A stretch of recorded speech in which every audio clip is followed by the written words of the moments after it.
Hi, Dalton. Thank you for the time. How are you experiencing your fight week thus far? Is Bellator taking good care of you? Yeah, everything's been great so far. So, how did your camp go at ATT? And did you work a lot with the middleweight champ Johnny Eblen as well? Camp went great. Couldn't have went better.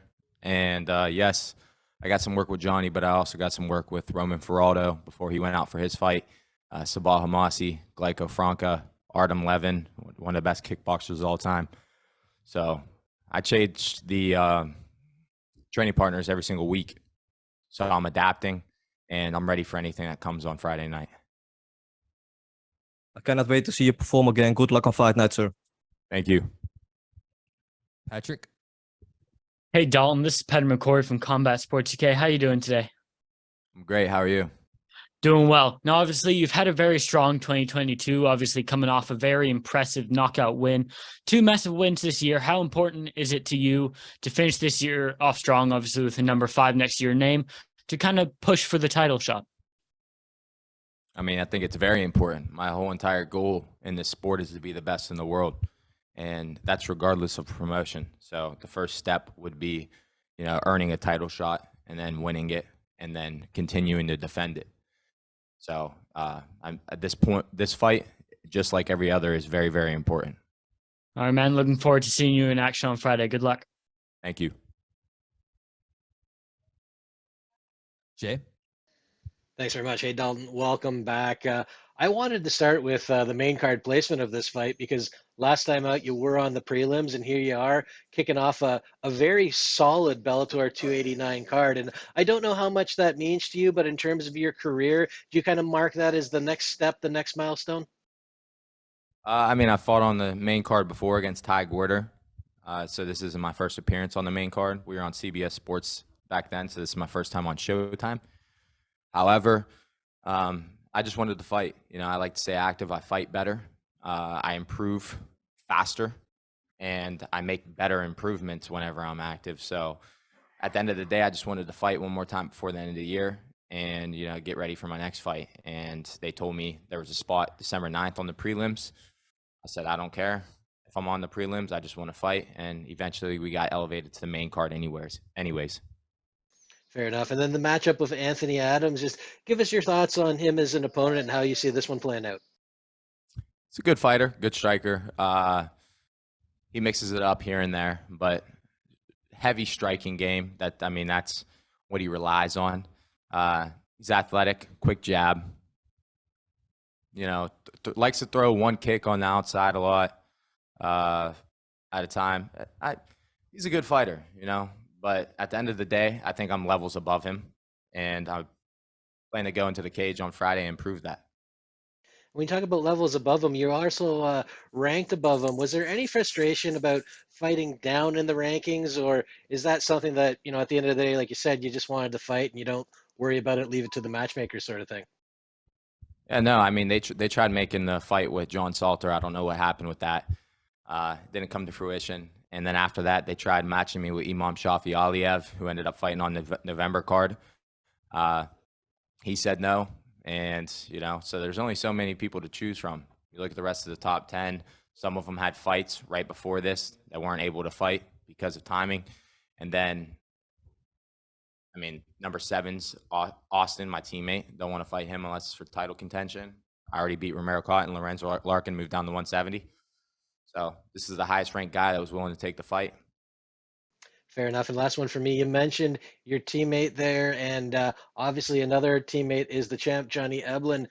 Do you guys have kind of a process worked out for what happens if you do fight each other in terms of coaching and cornering and times in the gym? Obviously, it's a big facility, but.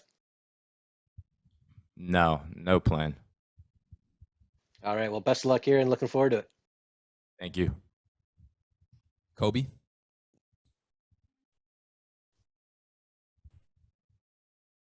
Hey, Dalton, Kobe from the Pro Sports Podcast. It's good to talk to you again, buddy. You're looking fly. Thank you. I appreciate it. Now, you've been pretty busy this year. Third fight is this particular year. How do you feel you've developed over this particular year? I think I've proved that I could strike with anybody. I could wrestle with anybody. I'm a complete MMA fighter. I mean, on top of that, I've just improved that overall. I don't like to label myself as a striker or a wrestler or a grappler. I'm just a complete mixed martial artist, so I just got better at MMA. And is there anything that you think you still need to work on, say, leading into, say, top 5 fights? Of course. I'm not perfect. I make mistakes. Everybody makes mistakes. I'm going to continue to improve and continue to fill those holes. And I do that every day at practice, day by day. Love your fights, man. They're clinical. Looking forward to it. Thank you. I appreciate it. Dylan Rush. What's up, Dalton? Dylan Rush here. I don't want to sound like everybody else, but you are dressed to impress. I got to ask, can we expect to see any Steeler gear for the walkout, maybe some Wiz Khalifa, or are we just going to have to wait and see? No, I'm going to be wearing some sponsorship stuff for my walkout this time. So no Steeler gear, unfortunately, but we'll get back to that in the near future. And you recently called Joanna Jędrzejczyk the female GOAT on Instagram. Does she still have a strong presence in the ATT gym despite her retirement? And how would you say she's influenced the culture down there in Florida? Yeah, when she comes back to the gym, everybody lights up with joy. She's a great presence to have in the gym, and she's a great role model to a lot of the female fighters, and not just the female fighters, but some of the men as well. I truly think she's one of the greatest females of all time, and she was definitely my favorite female fighter to watch. So it's inspiring to be able to train with somebody like that. And lastly, you mentioned one of your training partners down at ATT, Saba Homasi. He just got booked for a very intriguing bout February, the next event, 290. Saba Homasi, Brennan Ward. What do you make of that matchup? How do you see that one playing out? Sabah wins by knockout. Thank you for the time, man. Good luck. No problem. Thank you. Ken. Hey, Dalton, K. Williams for Can Chronicles Media. You mind expressing on training camp leading up into this fight? And also, in your last match, you walked away in a very victorious fashion. Where would you rate your confidence currently? As confident as can be. I've been a confident individual since I stepped into the sport, even well before that, whenever I was wrestling and boxing. But confidence just keeps growing. Thank you for your time. Yep, thank you. Mills. How's it going, Dalton? MMA Locker Room here, part of Puff Sports. Good, how are you? Good. I want to ask, man, is that velvet? Be honest with you, I don't know the exact material. Could be something else, but my guess would be it's velvet. This fight, I kind of just let my custom suit guy, David Allen, best suits in the game by far, as you could see. I just let him take over and, design what he wanted this time. A lot of the other suits, were kind of my choice, and we, worked together on making those. But this time I was just like, yo, do your thing, and I'll wear it to my next fight. And that's exactly what we did. And, it came out. It's definitely the best suit I've ever had, in my opinion. Yeah, no, it's a good thing, man. You're able to wear it. Your opponent, man, he had 9 fights canceled within the last 3 years, So were you worried at any moment or time of this fight actually not happening? Yes, I was worried. Got it, man. Now you're here. A win over, this opponent, of course. Your name's going to be right there above matchups that we would love to see. One that I would love to see, Aaron Jeffries or Fabian Edwards. How you feel about that? They're both good fighters, both athletic, both well-rounded. I think they're great fighters. I think it'd be great matchups. But I'm interested in fights that'll get me closer to the title. So Aaron Jeffries had a win over Austin, which propelled him up in the rankings, but he only has 2 fights in Bellator. So I don't know if he's in the talks for title contention right now.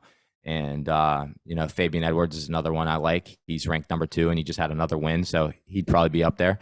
John Salter, Fabian Edwards, whoever they want to give me, that's who I'll fight. We'll take 2 more quick ones, starting with Dylan. Hey there, Dalton. I appreciate you making some time. Thank you. I'm just curious because there's, a couple ATT compatriots on this card. Danny Sabatello, obviously, Cody Law as well. What's the general atmosphere been like in the gym leading into this one? I would think it would be pretty strong. Same as always. We always have a competitive spirit. Everybody's always working hard. Coaches are always working hard as well. Fabulous facility. Couldn't ask for a better gym. Take a last one from Raul.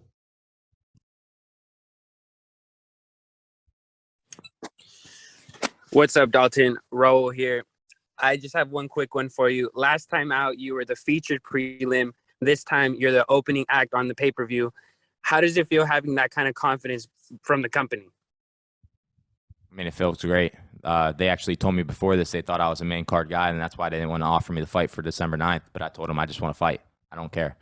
But at the end of the day, they ended up elevating me to main card. So I think it just shows, their faith in me and their confidence in me, and it feels great. Thank you for your time, Dalton. Yep, thank you.